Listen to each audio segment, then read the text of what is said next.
Oh, good morning, everyone. Welcome to my Facebook Live. I'm so excited on this crazy morning of hopefully everybody's going to tune out of CNN for one moment, come join, take a little bit of break. I just said to Dr. Lynette, let's just focus our brains somewhere else. And you're the perfect person. You are Well, known thank as the brain broad, which is going to sort of take us somewhere today. I told you a minute ago that um, your bio was so intriguing because you adopted wonderful four. Is it four boys? I adopted 4 multiply handicapped boys, 2 runaway teenagers, and I had biological children, so I raised 8, yeah. Which is fascinating. So we can talk about that. You um, have a one woman play. So there's theatrical. You are a doctor. So I said, I was writing your bio, which I will prove to you I wrote. It's very long. And I thought, I really did. I didn't show you that before, but I said, I give up. So I want you to tell us who you are because otherwise we're going to spend 15 minutes of me talking who you are. So Okay. welcome. And thank you for getting up early and being with us. Oh, you're more than welcome, and my son, who is having to wait in the other room, also says you're welcome.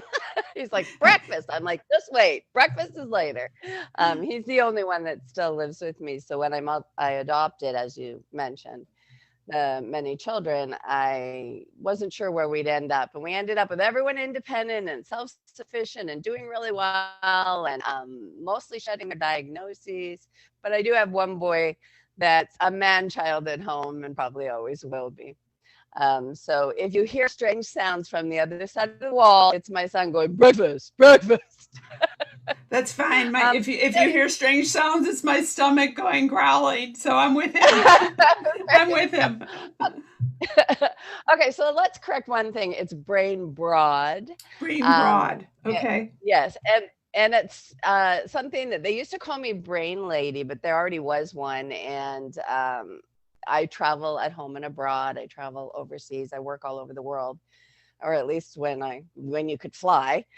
The pandemic has certainly clipped my wings a little bit, but I work with brain challenges all over the world. And so I was like, well, and I had to be a bit of a broad when I was raising the kids. And when I was raising the kids, I did absolutely everything. I was an actress, I was a stand-up comedian, I was a singer in bars, I was I sold oranges at the subway. I mean, whatever would pay the bills, I did. And that's why when you looked at my bio, I end up with this enormous, eclectic life experience. I had to help them, so I started educating, learning, certifying, going, oh, I better get degrees so people will listen to me because look, it's working what I'm doing. It was a crazy time, Hmm. um, as it always is, right? When you really go after life hard, it's always wild and crazy and a great ride. But When you I also was young, had people. But you also had people being naysayers as you were oh, of raising. course. I mean, so um, I mean, and that was one of the things that came across to me in reading this that you were going hard because you had to. I mean, you were being, the mama of I'm going to one protect my kids, but also really advocate for my kids. Yeah, absolutely. And I was trying to think in terms of, let how we focus all these many things. When I was young, I thought, I do want to be a jack of all trades. I do want to be the master of none. I want to be the Hmm. second best at everything.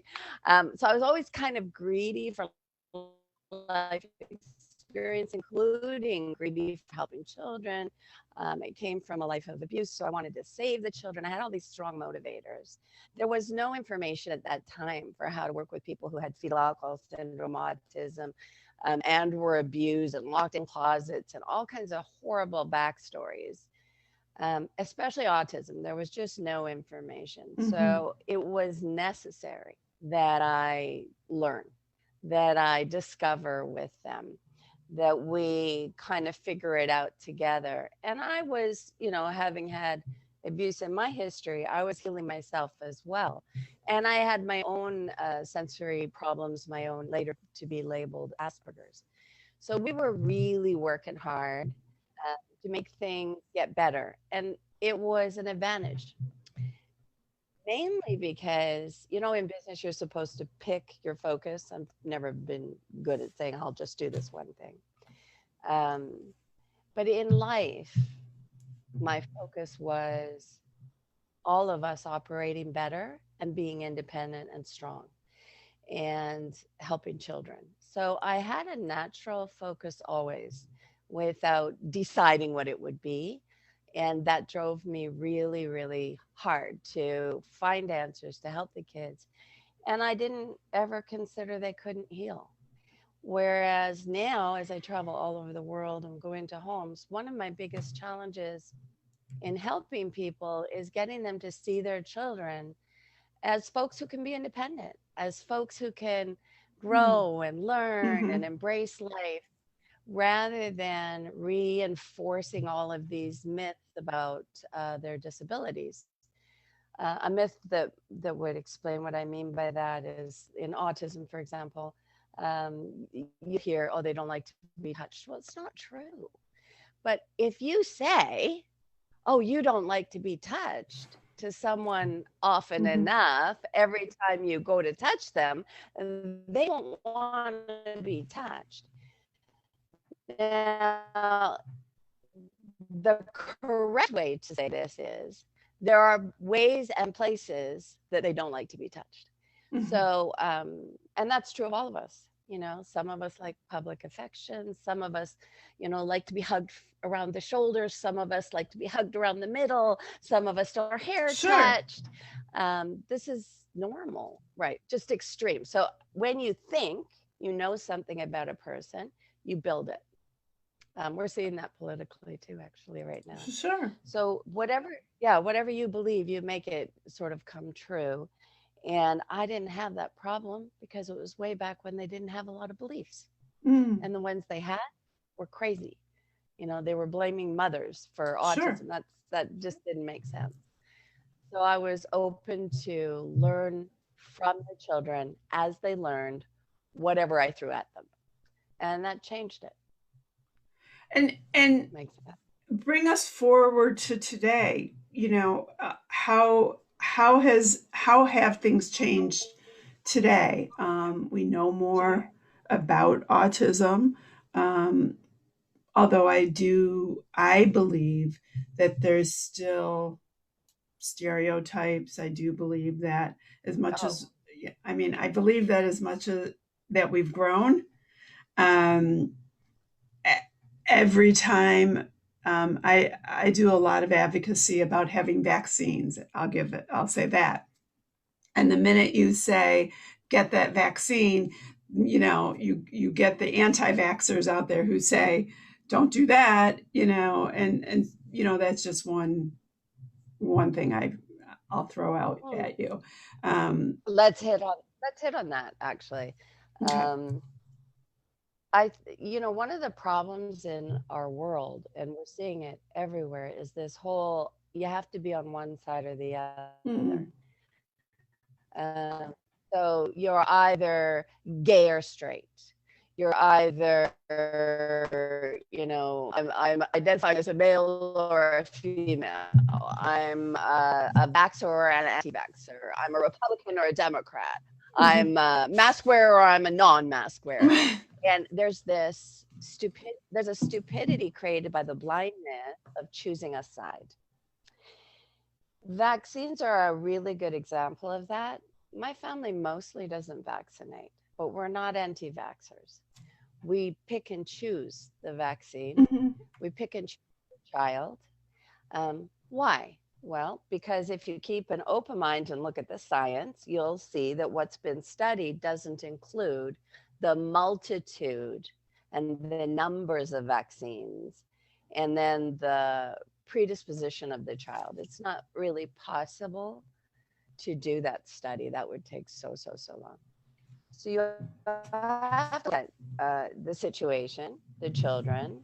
We have experience of a vaccine causing a problem. And so we go, oh, so in our family, let's look who had a little autism, who has a little, who's allergic to everything, who, so you start looking at the situation and then you say, well, let's take this one because it's still around.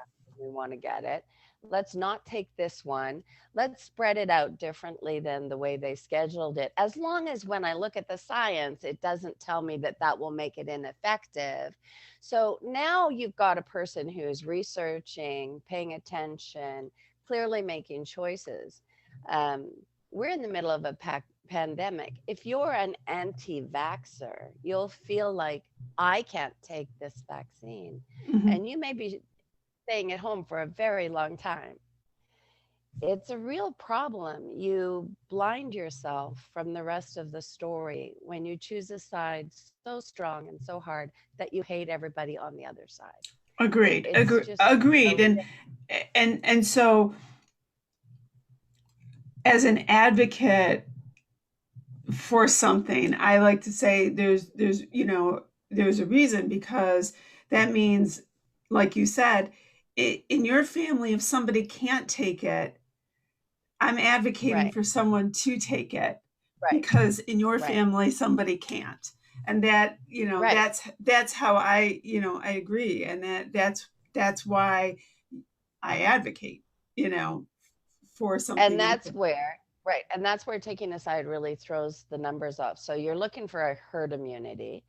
If you have only the people who can't take it not take it, then you'll still reach herd immunity. But if you also have a conspiracy driven group that won't take it, that grows in numbers, now you've thrown off what you need. That little piece Mhm. of allowable non-vaccinated group is now grown so big that you can't make this boat float anymore. So Um, so so we've hit that's on an issue. this, like in Oh, the we're gonna world. get hate mail.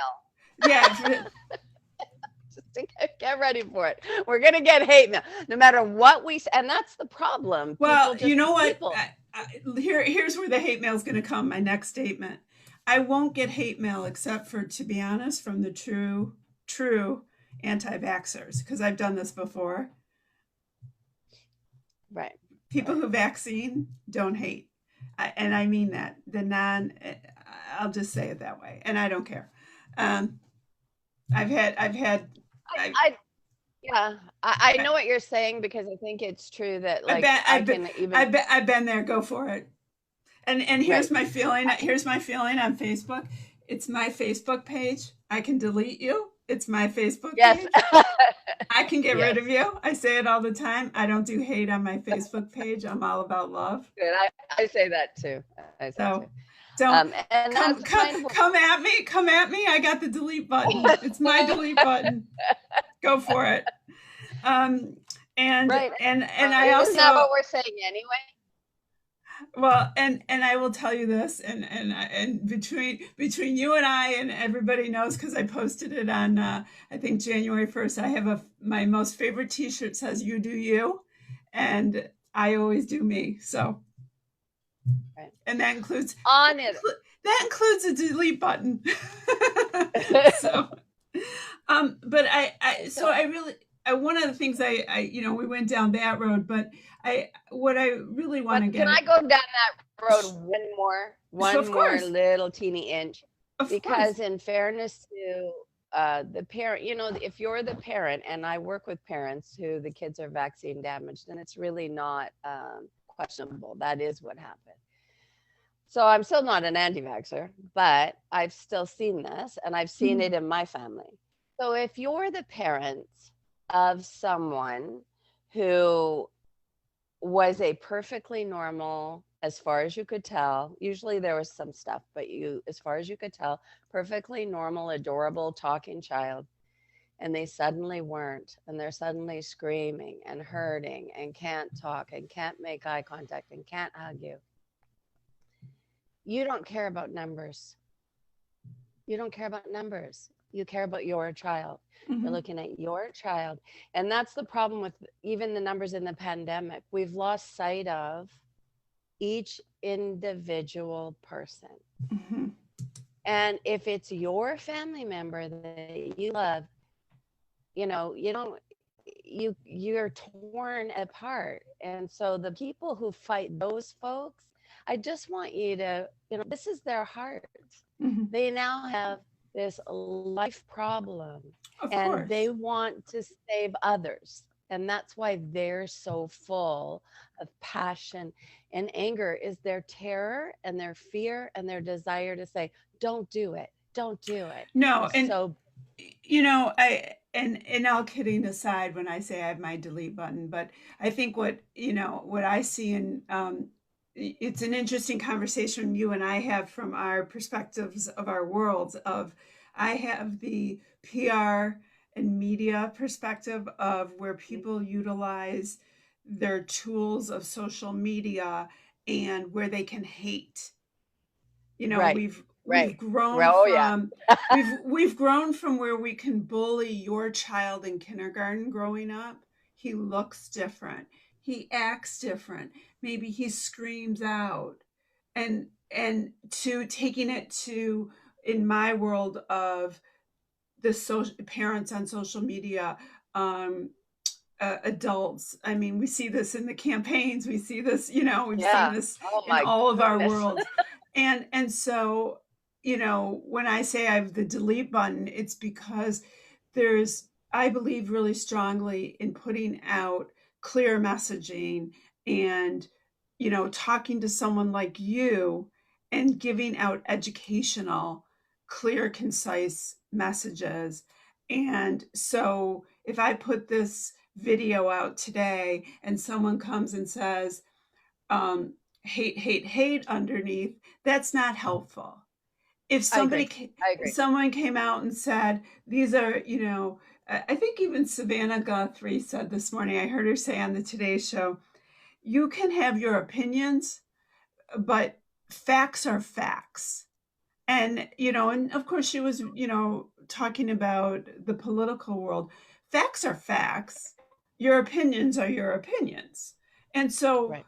deleting an opinion doesn't do me, I can disagree with everybody, but Right. a Right. fact is a fact, a medical fact is a fact. And even if you have your facts wrong, you can correct someone's fact, but they don't need Mhm. to spew hatred because that just closes down ears, causes everyone to yell Right. louder. It turns it into a comment thread that you don't want to have. So Well, anyway, that we've probably got some coming. So we'll good. see what happens.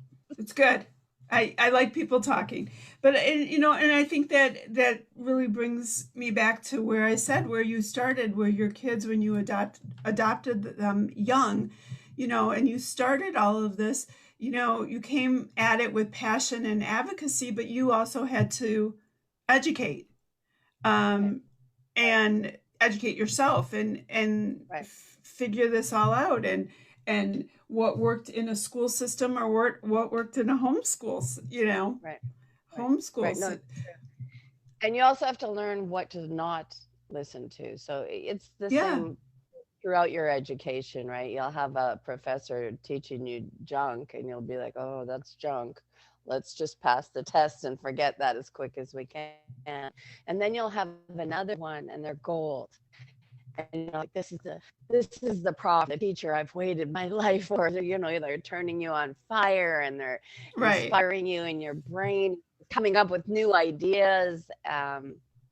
So education isn't flawless. It's always evolving, Of and course. science is always evolving. And we just don't have all the answers ever. And that's another one of these problems where just because they said to do it one way 10 years ago and now they say another way doesn't mean there wasn't some value before. It doesn't mean everybody's stupid. It doesn't mean throw out, stop learning. It doesn't mean stop believing in science. It doesn't mean any of that. It Hmm. means that as we learn, new evidence comes and you adjust and you grow. And then we change and the answer changes. And what that's who do part of you it. want, if people are listening, who should be reaching out to you, and for what reason? What's the takeaway to, who should be talking to you or following you? Yeah, so generally speaking, it comes in a few camps.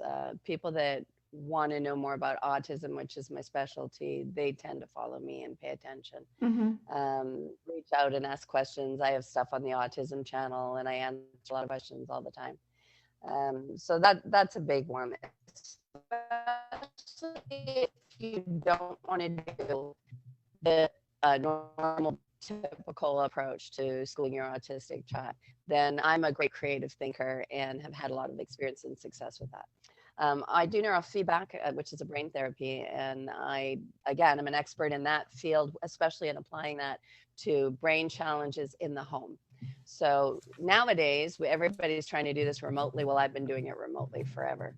So that's a great one for people to reach out. But if you're talking about as a thought leader, as a sharer of information, just in general, I think people that find themselves stuck in a constant emotional swirl of negativity should reach out or should pay attention because they're hurting themselves and they're hurting their families and it's not necessary. There's another way to hold on to your opinions and beliefs without protecting them so hard that you hate. I mean, this is what we were talking about. We might as well follow it. Um, I, your brain is set up to have a bias, to want to hold on tight to whatever you believe and to help you operate. And it's set up to be attracted to negativity first. So you're set up so that you go, wait a minute, danger. Wait a minute, danger. And pay attention, right? Well, marketers and politicians and anybody who wants you to listen is abusing this, and they're abusing you. They're saying, oh, I'll sell more books if I put the secret to surviving the horror. And so if they put the title in such a way that you go, oh, I better read this or I'm going to die, I'll sell more books. What they first did was hurt you. They first gave you a fear you maybe never had. You were maybe walking along going, I don't think there's a horror in being a Democrat or a Republican or a transgender or you know what I mean, like Mm-hmm. cis or whatever. And you were fine. Then you saw this title or you saw this ad and you saw people telling you you're in danger and you started grabbing the solution to keep yourself safe. What you did was let them, it's like being living with someone who slaps you and strokes, slaps you and strokes you, slaps you and strokes you. And that's the real danger in social media because we Mm-hmm. plant our adverts inside of chat rooms and little, there's people who are sneaking this in and telling you, you're in danger, don't listen. And our brain is set up to protect us by paying attention to danger. So, with great effort, you can take a deep breath, you can open your mind, and you can say, wait a minute, let me just look at my surroundings. Now, some of you will do that and say, geez, I'm homeless, but you're probably not on the computer anyway. But I have a solution for you too. But the rest of us who just heard, the IRS can take your house and take your car and take right, we can go, just a minute, how old am I? Have they ever taken my house or taken my Right. car? Have they ever? What does my house look like? Am I warm? Do I have food? Am I like chill? Mm-hmm. You're probably fine. Don't let them hit you so they can heal you and make money off you. If I could get that across to two people today, where they go, oh my gosh, I've been going down the rabbit hole of pain because they want to sell me stuff, Right. then that's a good show and they should follow me. I think that's an excellent place to end today and for everybody to take that part in. If you want to grab onto more information, I want you to head over to Dr. Lynette Louise. The website is her name, always easy, and I'm going to spell it. And LynetteLouise.com. LynetteLouise.com, LynetteLouise.com. I'm going to put it on the link to this Facebook. I can't thank you enough for sharing this time with me. It's time for breakfast.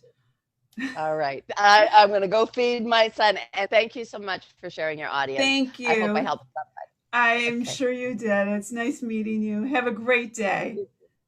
Bye bye. Bye bye.